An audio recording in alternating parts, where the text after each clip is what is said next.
Hello everyone, welcome to complex engineering. तो अभी हम लोग डिस्कस करेंगे कूलम्स लॉ इन मैग्नेटिज्म।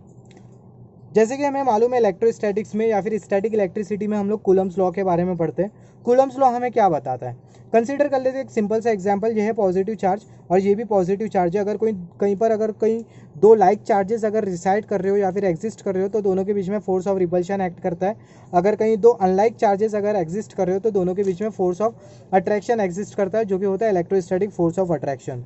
तो यहाँ पर हम लोग एक सिंपल सा एग्जांपल कंसीडर कर लेते हैं। ये है पॉजिटिव चार्ज, ये हम यहाँ पर हमने कंसीडर किया, ये है पॉजिटिव चार्ज और ये भी है पॉजिटिव चार्ज। दोनों का जो मैग्नीट्यूड है वो है सेम। ये वाले पॉजिटिव चार्ज का जो मैग्नीट्यूड है वो है Q1, ये वाले पॉजिटिव चार्ज का जो मैग्नीट्यूड है वो है Q2 और दोनों के बीच का जो डिस्टेंस है वो है R।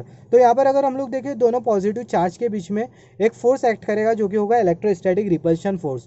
क्यों? क्योंकि अगर हम लोग देखें ये जो Q2 चार्ज है वो ये Q1 चार्ज पर लगाएगा फोर्स और ये जो Q1 चार्ज है वो ये Q2 चार्ज पर लगाएगा फोर्स। तो ये जो Q2 चार्ज जो कि ये Q1 चार्ज पर फोर्स लगा रहा है उसको हम लोग बोल सकते हैं force on Q1 charge due to Q2 charge. Similarly ये जो Q1 चार्ज जो कि Q2 चार्ज पर फोर्स लगा रहा है उसको हम लोग बोल सकते हैं force on Q2 charge due to Q1 charge. तो ये दोनों जो चार्जेस है जो कि एक दूसरे पर फोर्स लगा रहे हैं, जो कि इलेक्ट्रोस्टैटिक रिपल्शन फोर्स है, वो बराबर में होगा 1/4πε0 जो कि न्यूमेरिकल वैल्यू है into Q1 Q2 over R square. यहाँ पर ये फोर्स का स्केलर फॉर्म है, इलेक्ट्रोस्टैटिक फोर्स का स्केलर फॉर्म है। तो यहाँ पर अगर हम लोग देखें अगर ये दोनों चार्जेस का मैग्नीट्यूड अगर ज़्यादा होता है तो ये रिपल्शन फोर्स का जो मैग्नीट्यूड होगा वो ज़्यादा होगा। मतलब ये दोनों चार्जेस जो एक दूसरे पर फोर्स लगा रहे हैं उसका मैग्नीट्यूड ज़्यादा होगा। सिमिलरली अगर ये दोनों चार्जेस का मैग्नीट्यूड अगर कम होता है तो जो रिपल्शन फोर्स है जो दोनों चार्जेस के बीच में एक्ट कर रहा है वो रिपल्शन फोर्स का जो मैग्नीट्यूड होगा वो कम होगा। सिमिलरली अगर ये दोनों चार्जेस के बीच का अगर डिस्टेंस अगर ज़्यादा हो जाता है तो ये जो रिपल्शन फोर्स होगा वो कम हो जाएगा। और दोनों के बीच का जो डिस्टेंस अगर वो कम होता है तो उस केस में जो रिपल्शन फोर्स होगा वो ज़्यादा होगा। तो इस तरीके से हम लोग कूलम्स लॉ को पढ़ते हैं इलेक्ट्रोस्टैटिक्स में या फिर स्टैटिक इलेक्ट्रिसिटी में। सिमिलरली एक और एक एग्जांपल कंसीडर कर लेते हैं। अभी हम लोग जो चार्ज कंसीडर करेंगे वो होगा Q1 चार्ज और Q2 चार्ज, मगर जो Q1 चार्ज है वो पॉजिटिव चार्ज है और जो Q2 चार्ज है वो है नेगेटिव चार्ज। मतलब दोनों चार्जेस का जो मैग्नीट्यूड है वो सेम है मगर नेचर अपोजिट है। तो दोनों एक दूसरे पर फोर्स लगाएंगे और वो जो फोर्स होगा वो होगा इलेक्ट्रोस्टैटिक अट्रैक्शन फोर्स, जिसको हमने FA से इंडिकेट किया है। तो जो इलेक्ट्रोस्टैटिक अट्रैक्शन फोर्स होगा वो बराबर में होगा 1/4πε0 into Q1 Q2 over R square. Similarly अगर ये दोनों चार्जेस का मैग्नीट्यूड अगर ज़्यादा होता है तो दोनों के बीच में जो अट्रैक्शन फोर्स एक्ट कर रहा है या फिर दोनों जो एक दूसरे पर जो अट्रैक्शन फोर्स अप्लाई करेंगे उसका मैग्नीट्यूड ज़्यादा होगा। दोनों का अगर मैग्नीट्यूड कम होता है तो जो दोनों एक दूसरे पर जो अट्रैक्शन फोर्स अप्लाई कर रहे हैं उसका मैग्नीट्यूड कम होगा। सिमिलरली अगर डिस्टेंस अगर ज़्यादा होता है तो अट्रैक्शन फोर्स का जो मैग्नीट्यूड है वो कम हो जाएगा और डिस्टेंस कम होता है तो जो अट्रैक्शन फोर्स का जो मैग्नीट्यूड है वो ज़्यादा हो जाएगा। तो कुछ इस तरीके से जो कूलम्स लॉ है उसको हम लोग स्टडी कर सकते हैं इलेक्ट्रोस्टैटिक्स में। सेम यहाँ पर हम लोग पढ़ेंगे मैग्नेटिज्म में। यहाँ पर अगर हम लोग देखें जो चार्ज है, चार्ज को हम लोग फिजिकल क्वांटिटी के तौर पर ट्रीट कर सकते हैं। सिमिलरली जो मैग्नेटिज्म है, मैग्नेटिज्म में जो साउथ पोल और जो नॉर्थ पोल है उसको हम लोग पॉजिटिव चार्ज और नेगेटिव चार्ज के तौर पर ट्रीट कर सकते हैं। तो अगर पोल स्ट्रेंथ यहाँ पर अगर हम लोग देखें जो मैग्नेटिज्म में ये जो मैग्नेटिक पोल होते हैं वही रिस्पॉन्सिबल होते हैं अट्रैक्शन फोर्स या फिर रिपल्शन फोर्स के लिए। अगर ये मैग्नेटिक पोल्स की अगर पोल स्ट्रेंथ ज़्यादा होती है तो अट्रैक्शन फोर्स या फिर जो रिपल्शन फोर्स का जो मैग्नीट्यूड होगा वो ज़्यादा होगा।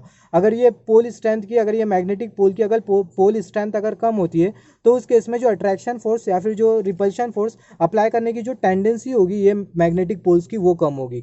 तो यहाँ पर अगर हम लोग देखें pole strength is more than attraction and repulsion force would be more, hence due to this reason Coulomb's law in magnetism comes. तो यही चीज़ को कंसीडर करते हुए हम लोग कूलम्स लॉ की स्टडी करते हैं मैग्नेटिज्म में।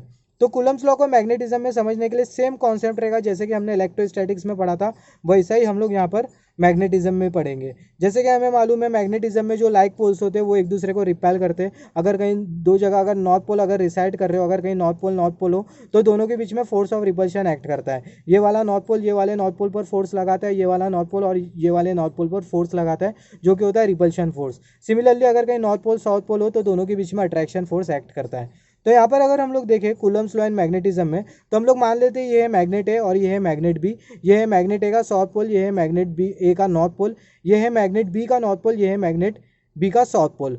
और ये जो M1 है वो है ये मैग्नेट ए का जो नॉर्थ पोल है उसकी पोल स्ट्रेंथ, और ये जो M2 है वो है ये मैग्नेट बी का जो नॉर्थ पोल है उसकी पोल स्ट्रेंथ। तो यहाँ पर अगर हम लोग देखें, ये दोनों जो नॉर्थ पोल है एक दूसरे पर फोर्स लगाएंगे, तो मैग्नेट बी का जो नॉर्थ पोल जो कि मैग्नेट ए के नॉर्थ पोल पर फोर्स लगाएगा, उसको हमने ये ऑरेंज कलर के एफ से इंडिकेट किया है। सिमिलरली ये जो मैग्नेट ए का नॉर्थ पोल जो कि मैग्नेट बी के नॉर्थ पोल पर फोर्स लगाएगा, उसको हमने ग्रीन कलर के एफ से इंडिकेट किया है, और दोनों के बीच का जो डिस्टेंस है वो है आर। तो यहाँ पर अगर हम लोग देखें, मैग्नेट बी का नॉर्थ पोल जो कि मैग्नेट ए के नॉर्थ पोल पर फोर्स लगाएगा, वो डिपेंड करेगा कि मैग्नेट बी का जो नॉर्थ पोल है उसकी पोल स्ट्रेंथ कितनी है, तो F directly proportional to M2। Similarly ये जो मैग्नेट ए का जो नॉर्थ पोल है जो कि मैग्नेट बी के नॉर्थ पोल पर फोर्स लगाएगा, वो डिपेंड करेगा मैग्नेट ए का जो नॉर्थ पोल है उसकी पोल स्ट्रेंथ कितनी है, तो F directly proportional to M1। तो यहाँ पर अगर हम लोग देखें, अगर ये दोनों पोल के बीच का अगर डिस्टेंस अगर ज़्यादा होता है तो जो मैग्नेटिक फोर्स होगा, मैग्नेटिक अट्रैक्शन या फिर जो रिपल्शन फोर्स होगा वो कम हो जाएगा। सिमिलरली अगर डिस्टेंस अगर कम होता है, दोनों के बीच का अगर डिस्टेंस कम होता है, यहाँ पर हम लोग कंसीडर करते हैं डिस्टेंस का स्क्वायर।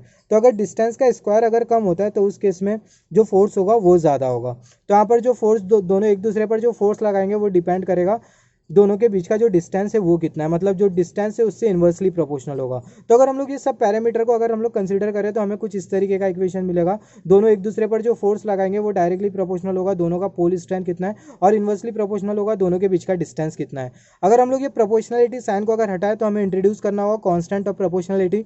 तो जो कॉन्स्टेंट ऑफ प्रोपोर्शनलिटी वो है mu naught over 4 into M2 over R square. जो कांस्टेंट ऑफ प्रोपोर्शनलिटी है वो है म्यू नॉट ओवर 4 और M1 M2 over R square हमने एज इट इज लिखा।